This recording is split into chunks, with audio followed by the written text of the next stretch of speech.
નમસ્કાર મિત્રો, નજારો જોઈ શકો છો કે હું છું રાજેશ ધ્રાંગી અને આપને બતાવી રહ્યો છું આજનો વાવાઝોડું. અચાનક વાતાવરણમાં પલટો થતો ખૂબ જ જોરદાર પવન ફૂંકાયો હતો અને અહીંયા વાવાઝોડાનો માહોલ સર્જાઈ ગયો હતો અને વૃક્ષો પણ હલવા લાગ્યા હતા અને પવન એટલો બધો જોરથી હતો કે ત્યાં લોકો ગયા હતા. ખરેખર આજનું જે વાવાઝોડું છે જોરદાર જોવા મળ્યું અને થોડી વાર તો ડરાવી નાખે એવું વાતાવરણ પણ સર્જાયું હતું.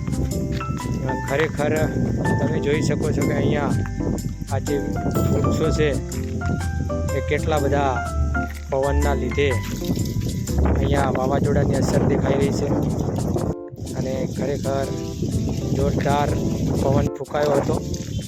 તેના કારણે આ વિસ્તારમાં લોકોમાં ઘબરાટ ઊભો થાય એવું વાતાવરણ પણ થોડી વાર માટે સર્જી દીધું હતું. આકાશમાં ઓચિંતો વાદળો દેખાતા ન હતા પણ ઓચિંતા વાતાવરણ પલટાયું અને આ રીતે તમે જોઈ શકો છો કે વાવાઝોડું જોવા મળી રહ્યું હતું. વૈશાખ મહિનાનું આ અચાનક વાવાઝોડું એવું પણ સાબિત કરી શકે છે કે આ વર્ષ જોરદાર વરસાદ લાવી શકે છે અને ધીરે ધીરે વરસાદનો માહોલ અહીંયાથી તૈયાર થતો એવું અહીંયા આપણને જોવા મળી રહ્યું છે. તો મિત્રો, વાવાઝોડાની અંદર અહીંયા બાજરીનો પાક છે ખેતરની અંદર તમે જોઈ શકો છો કે જોરદાર અહીંયા નુકસાન થાય એવી વાતાવરણ પણ સર્જાયું હતું. પરંતુ કુદરત આગળ દરેક લાચાર હોય છે. કુદરત આગળ કોઈનું કંઈ ચાલતું નથી હોતું.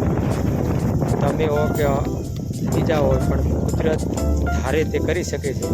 એટલે આ રીતે વાતાવરણનો પલટો આવતો અહીંયા બાજરીનો પાક લહેરાઈ રહ્યો છે. તેને નુકસાન થવાની ખૂબ જ શક્યતા જોવા મળી રહી છે. પરંતુ થોડી વારમાં આ વાવાઝોડું થંભી જતો અહીંયા રાહતનો શ્વાસ લીધો હોય ડુંગરાળ વિસ્તારની અંદર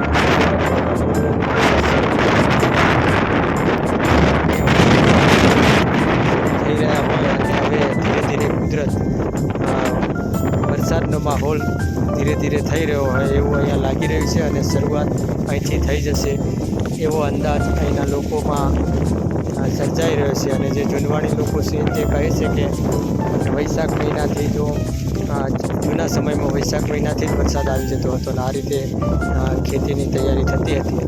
પરંતુ આ વખતે વહેલો વરસાદ આવવાની શક્યતા પણ રહેલી છે.